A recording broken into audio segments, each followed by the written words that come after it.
know where Millbrae is. This is Cadence Millbrae, a community by Cogir. You're south of San Francisco, correct? By the airport. We're in Arizona and it's gorgeous today. How is it there? Where in Arizona? We're in Scottsdale, Arizona. Have you ever been here? Oh, Scottsdale. Okay, so you're up where it's a little hotter. My son lives in Tucson. My number 3 son. Okay, so you've been to Arizona quite a bit then, right? Not a whole lot. No. He just lives there, and we live here.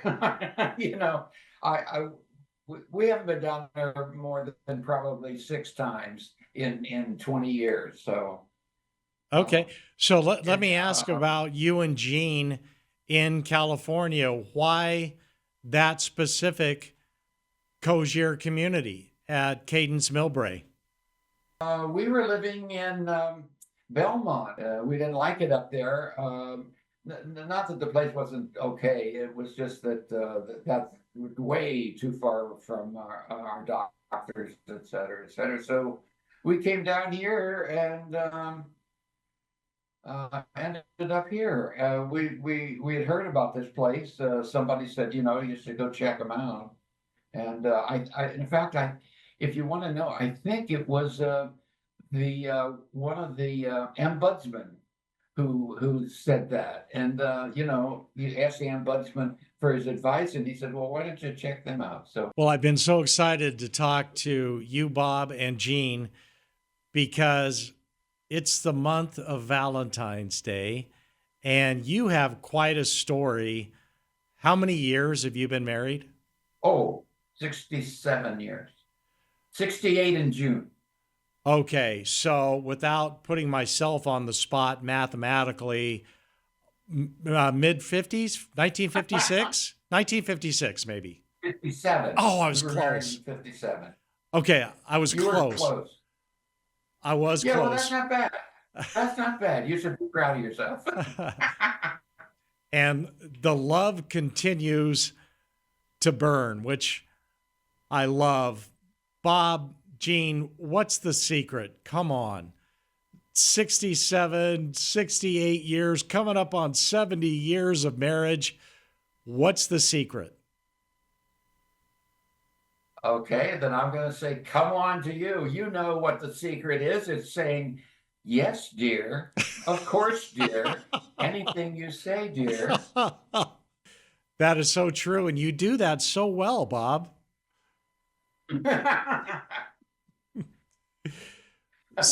So, It's my thespian background. so you and Gene were, I don't know, young 20s when you got married? Yeah, we were 20. I was 21. She just turned 22, and she's 4 months older than me. See, so Oh. that makes her a cougar, and I'm her boy toy. So, Cougar Gene and young Bob, tell me how you met. How did Yeah. this love start? My best friend at the time when I was in college, I guess I was a sophomore in college, and she was a nursing student in Cincinnati, and her best friend knew each other, and they introduced us. It was best friend introducing best friend, and so forth, and that's how we got together. It sort of clicked right away. Uh, as far as I was concerned, and I think for her too. But it was nice. Our first date, we went ice skating at the rink. So, love at first sight, you go ice skating. Did you hold her hand, Bob? Well, of course. Just asking. I want to know the secret. The thing is that at the time we were very religious. We're not very religious anymore, but we were very religious, and we had this religious organization that we all belonged to, and so it was one of those things where, everybody was sort of getting together, and we were ice skating, and then later on we were having, tours of downtown churches and things like that. I mean, boring things nowadays, but in that time it just seemed like as long as we were doing it together, it was fun. Ah, So Gene must have had a really good time on the date, and now it comes to asking her out on the second date. I used to usher at the big theater in downtown Cincinnati to see all the shows and the musicals and all that. And so I think I dragged her in to do the same thing with me. I think that's what it was.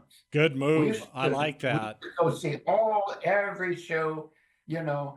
And when I was in high school, we went to see Jazz at the Philharmonic in Cincinnati. It was a touring show, and I remember seeing Ella Fitzgerald and Oscar Peterson and Mel Torme Oh, and all of those people at the these greats. shows, and that was the kind of thing uh, that era was really famous for. It really was something. And so we used to go see, we saw, South Pacific and King and I and all kinds of shows. And we ushered, Carnival and used to sit on the Oklahoma. stairs. Yeah, that was a Huh? great era. Yeah, well, that was a golden age of theater. And I mean, I have a master's degree in theater. And so it means a heck of a lot to me. Later on, of course, I mean, as time went on, we went to see shows all over the world, and I remember we were living in well, down the road here in Emerald Hills, and we went up to Chicago once to see Hair. We went down to Los Angeles once to see Phantom of the Opera, those kinds of things. So as your So. marriage continued then, because Hair, you're talking late 1960s, 1970s, Phantom of the Opera Right. in Los Angeles, late 1970s. This is something that you and Gene have enjoyed for your entire marriage. Oh, absolutely. And then in probably 1981 or so, we got a subscription to San Francisco Opera because I'm a big opera fan. I had my own website, and what I did was show all of the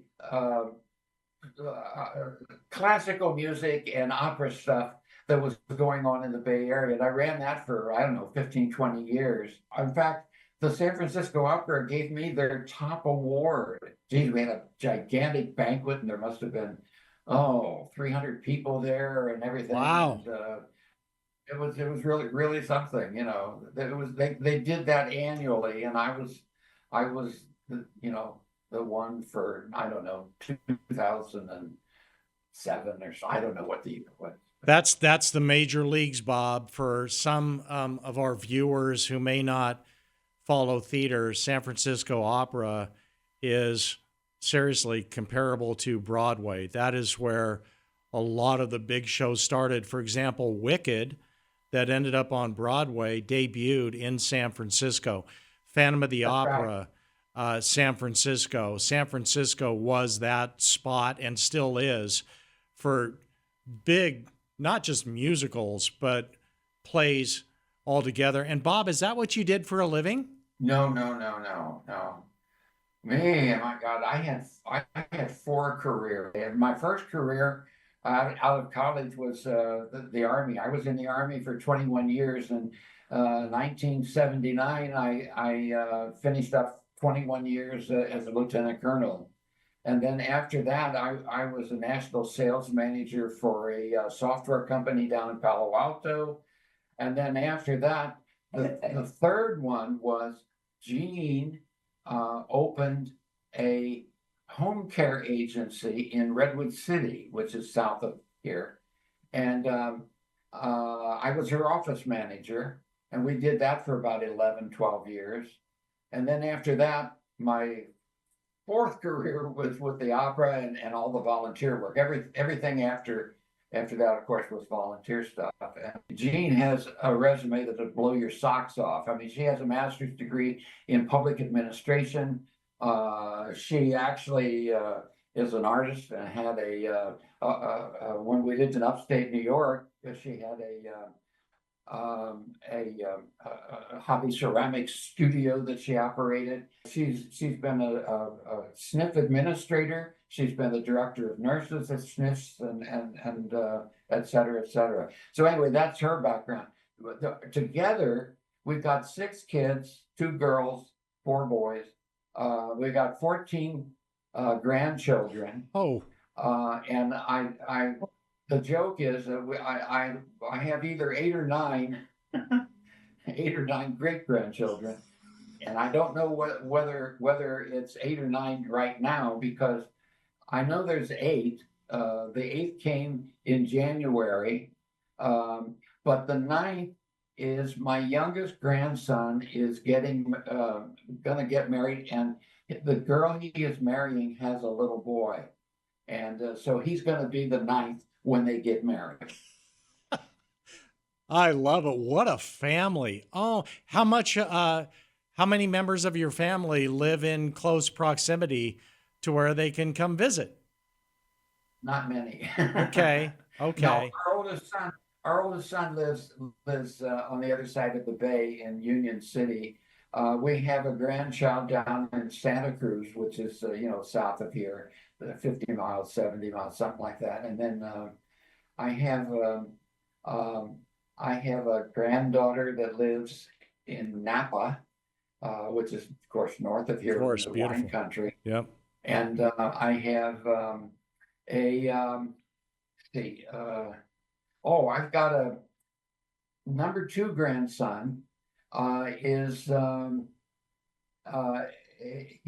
seminarian, and he will be ordained a priest in May, I think, May 30th, I think it is.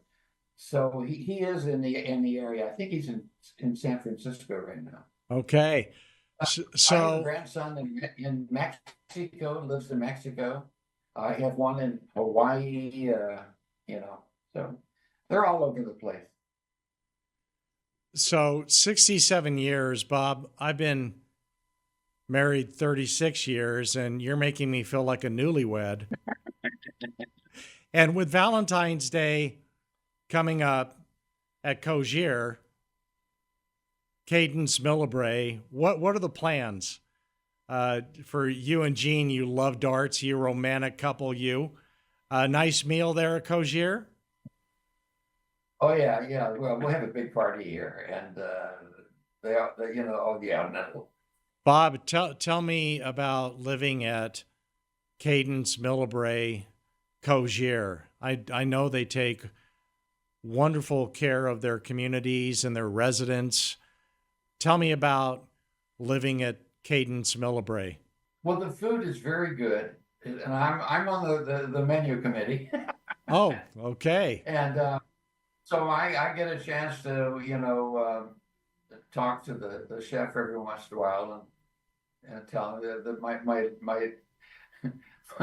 my latest instruction was, I told the server, hey, tell the cook not to put a cold salad on a hot plate, please. Because that's what happened. You're And, giving him tips. Yeah, and of course, it was, they don't usually do that, but it just happened. So no, the food is nice. The decor is nice. The hallways are long, so there's long walks.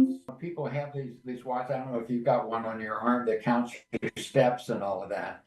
But my problem is that when I push the wheelchair, it doesn't count. But I'm sure I must walk at least a mile, maybe a mile and a quarter every day, just walking the halls just to get to the elevator, to get down to the dining room, and then go downstairs and get the mail and all of that. I mean, life for this kind of, for this age is, it kind of gets to be routine, but if the atmosphere is nice and the activities are good, and I do the movies on Thursday night, and they do movies here, twice a day, which is really kind of nice. But those are just the regular movies. They're just, the movies that you would see either, old ones or in the theaters, so forth. But I specialize in more music oriented ones. Yeah. I play the piano, and I'm very music oriented. So all of the movies that I show here have something to do with music. For example, I'm showing Showboat right now, but it's not the movie version. It's actually the stage version, as it was done by the San Francisco Opera, which is really quite good. We showed the first half last night. Next week I'm going to show Annie, and then after that, the next show I'm going to show is "Oh Brother, Where Art Thou?" You probably saw "Oh Brother, Where Art Thou?" Oh, of course, Bob. Next time we get together, let's do this. I want you to name a musical, and I'll try to sing a line from it. Well, you haven't seen "Oh Brother, Where Art Thou?" Oh, of course I have. I can't believe it. Oh no, of course I okay. have. Well, it's a big movie. It's a movie literally based on Homer's Iliad. And John Goodman in the movie is the Cyclops. He has a patch over one eye. Yep, I remember. And of course the music, of course, is all bluegrass, and I love bluegrass. Well, Bob, you and Jean are too cute, and I know that that Jean's not speaking with us today, but you're too cute. I know Cogir's taking wonderful care of you, and I hope on Valentine's Day you tickle the ivories, play a little piano for Jean, watch your favorite romantic musical, have a nice meal, and maybe some of that wine from Napa can come down your way. And I appreciate you being with us. And congratulations on your long marriage, your beautiful large family, and happy Valentine's Day. Hey, well, listen, you've been very nice, and it's very nice talking with you. And if you ever get down this way, be sure to stop by and say hello. I love it. Thank you, Bob. Thank you, Jean. Okay. Take care.